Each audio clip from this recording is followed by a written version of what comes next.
വാസ്തവത്തിൽ ഈ ഡോക്യുമെന്റ് ഇതൊരു ധവളപത്രമല്ല. This is a curtain riser.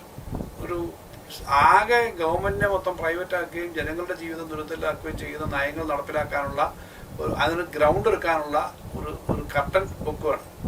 ഇത് ഇറക്കി കഴിഞ്ഞോളൂ. അത് കർട്ടൻ റൈസറാണ്. ഇനിയിപ്പം നാടകം തുടങ്ങും. കർട്ടൻ പൊക്കി കഴിഞ്ഞു. നാടകം തുടങ്ങുന്നതിനകത്ത് ഏറ്റവും പ്രധാനം ഞാൻ ഈ പറഞ്ഞ പോലെ PSC അപ്പോയിൻമെന്റ് ഇല്ല.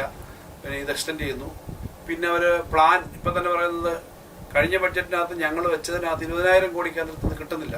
ഞാൻ പറഞ്ഞത് ശരിയാണ്. ആ 20,000 കോടി കിട്ടാൻ വേണ്ടി ഞങ്ങൾ കൊടുത്ത ഡിമാൻഡാണ്. പക്ഷേ ആ 20,000 കോടി കിട്ടുന്നില്ല എന്നുള്ളത് നേരത്തെ കിട്ടിക്കൊണ്ടിരുന്നത് റവന്യൂ ഡെഫിസിറ്റ് ആൻഡാ. 14,000 കോടിയാണ് നമ്മൾ ബഡ്ജറ്റ് വെച്ചിരുന്നത്. 5 വർഷം മുമ്പ് ധനകാര്യ കമ്മീഷന്റെ റിപ്പോർട്ടിൽ 19,000 കോടി നമുക്ക് കിട്ടി. അപ്പോൾ ഇപ്പോൾ 14,000 കോടി വെക്കാമല്ലോ. എല്ലാ സ്റ്റേറ്റും വെച്ചിട്ടുണ്ട്. പക്ഷെ ഒരു സ്റ്റേറ്റിനും കിട്ടിയിട്ടില്ല. ഹിമാചൽ പ്രദേശിൽ ശമ്പളം 30% കട്ട് ചെയ്തത് കിട്ടാത്തതുകൊണ്ട്. അപ്പോൾ ആ പണം ഞങ്ങൾ വെച്ചിരുന്നു. അതിപ്പോൾ കിട്ടുന്നില്ല. പക്ഷെ ഞാൻ ആത്മവിശ്വാസത്തോടു കൂടി ഒരു കാര്യം പറഞ്ഞു, ഈ പണം കിട്ടത്തില്ലെങ്കിലും അതിന് പകരം ബഡ്ജറ്റ് വേറെ പ്രൊവിഷൻ വെച്ചിട്ടുണ്ട്. കാരണം ധനകാര്യമന്ത്രി റിപ്പോർട്ട് ബഡ്ജറ്റ് തയ്യാറാക്കി ഞാനാണ് കഴിഞ്ഞ വർഷത്തെ. അപ്പോൾ അതിനുള്ള ഫണ്ട് അവിടെ ഉണ്ട്. അപ്പോൾ അത് ഉൾപ്പെടെ അതിൽ പറയുന്നു. എന്നിട്ട് ഞങ്ങൾക്ക് ഈ പണമൊക്കെ കുറയുന്നതുകൊണ്ട് പ്ലാൻ കട്ട് ചെയ്യേണ്ടി വരും എന്ന് മാത്രമല്ല, ഞാൻ ഈ പറഞ്ഞ പെൻഷൻ പ്രായം വർദ്ധിപ്പിക്കേണ്ടി വരും.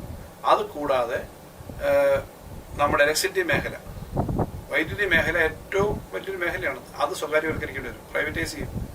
2 പോർട്ട്, വിഴിഞ്ഞം തുറമുഖം ഓൾറെഡി ഉണ്ട്. ഇനിയും മറ്റു തുറമുഖങ്ങളുടെ പ്രൈവറ്റൈസ് ചെയ്ത് എൻ്റെ ഈ സെക്ടർ പ്രൈവറ്റിന് കൊടുക്കേണ്ടി വരും. അത് നേരത്തെ തന്നെ പറഞ്ഞു. PPP model. റോഡുകൾ PPP ആക്കും, ടോൾ റോഡാക്കും. അതുപോലെ തന്നെ പോർട്ട്, എയർപോർട്ട് ഇതൊരു സിവിൽ ഏവിയേഷൻ ഹബ്ബാക്കും എന്ന് പറഞ്ഞാൽ നിലവിലുള്ള ഗവൺമെൻറ് ഉടമസ്ഥതയിലുള്ള ഇന്ത്യയിലെ ഏറ്റവും മെച്ചപ്പെട്ട തുറമുഖം പിന്നെ എയർപോർട്ടുകളൊന്നായ കൊച്ചിൻ ഇന്റർനാഷണൽ എയർപോർട്ട് സിയാല് അത് സ്വകാര്യവൽക്കരിക്കാനുള്ള ഐഡിയയും കൂടെ അതിൻ്റെ കൂടെ ഉണ്ടെന്ന് സംശയിക്കുന്ന തരത്തിലാണ് കാര്യങ്ങൾ. കരിമണല് ഈ ലോകത്തെ ഏറ്റവും വിലയേറിയ ഒരു ധാതുവാണ് നമുക്കുള്ള കരിമണൽ. കാരണം ഇന്നിപ്പോൾ ചൈനയുടെയിലാണ് ഏറ്റവും പ്രധാനപ്പെട്ട റിസോഴ്സസ് ഈ അപൂർവ ധാതുക്കളിൽ, പ്രത്യേകിച്ചും മാഗ്നറ്റും മറ്റുമൊക്കെ ഉണ്ടാക്കുന്നതിനകത്ത്. അപ്പോൾ അതിൻ്റെ ഏറ്റവും നല്ല റിസോഴ്സുകൾ നമുക്കിവിടെയാണ്. പിന്നെ അതിനകത്ത് പിന്നെ തോറിയം വരെയുണ്ട്, മോണസൈറ്റ് തോറിയം വരെയുണ്ട്. ഈ സാധനങ്ങളെ പ്രൈവറ്റൈസ് ചെയ്യും എന്നുള്ളതിനും അതിനകത്ത് കൃത്യമായിട്ടൊരു കാര്യമാണ്. അപ്പോൾ ഇതെല്ലാം പ്രൈവറ്റൈസ് ചെയ്യാനും ഇതുവരെ ഈ സംസ്ഥാനത്തുള്ള സ്വഭാവങ്ങളെ മാറ്റാനുമുള്ള ഒരു ഓപ്പണിംഗ് ആണ് ഈ ധനകാര്യ പ്രതിസന്ധി പറയുന്നത്. പക്ഷെ ധനകാര്യ പ്രതിസന്ധി ഇല്ല. ഞാൻ നേരത്തെ പറഞ്ഞിട്ടുണ്ട്, നമ്മളെ വല്ലാതെ ഒരു ടൈറ്റൻ ചെയ്യുന്നുണ്ട്. പക്ഷെ കിട്ടാനുള്ള പണം 1,4 ലക്ഷം കോടി രൂപയാണ് നമുക്ക് കിട്ടാനുള്ള ബോറോയിങ് നേരത്തെ ഉണ്ടായിരുന്നത് കട്ട് ചെയ്തത്. ഏകദേശം 1,4 ലക്ഷം കോടി രൂപയാണ് ടാക്സ് ഇനത്തിൽ നമുക്ക് കട്ട് ചെയ്തത്. 5 വർഷം കൊണ്ട് 2.5 ലക്ഷം കോടി കട്ട് ചെയ്തു. ഒരു മാസം 50,000 കോടി കട്ട് ചെയ്തു. എന്നിട്ട് നമ്മൾ ഏതെങ്കിലും കാര്യത്തിൽ പേയ്മെന്റ് ഡിഫാൾട്ട് വന്നോ? ശമ്പളത്തിനോ പെൻഷനോ സാമൂഹ്യക്ഷേമ പെൻഷനോ മരുന്നിനോ പത്രക്കാരുടെ പരസ്യം ഉൾപ്പെടെ ഞാൻ പറഞ്ഞത് സർക്കാരിന് വിവിധ മേഖലയിൽ ചെയ്യേണ്ടതിന് ഒരു തടസ്സവും വന്നില്ലല്ലോ. ഈ ബുദ്ധിമുട്ടുണ്ടായിരുന്നെങ്കിൽ പിന്നെ എങ്ങനെയാ?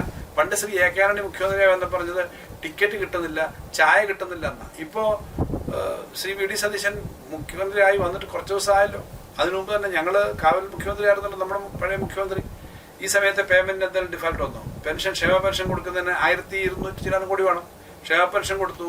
ആശാ അംഗൻവാടിക്കാർക്ക് ചെറുതായിട്ടെങ്കിലും അവർ വർദ്ധിപ്പിച്ചു. അത്രയും പോരാടുന്നുള്ളതാണ് അവരുടെ എല്ലാം ഡിമാൻഡ്.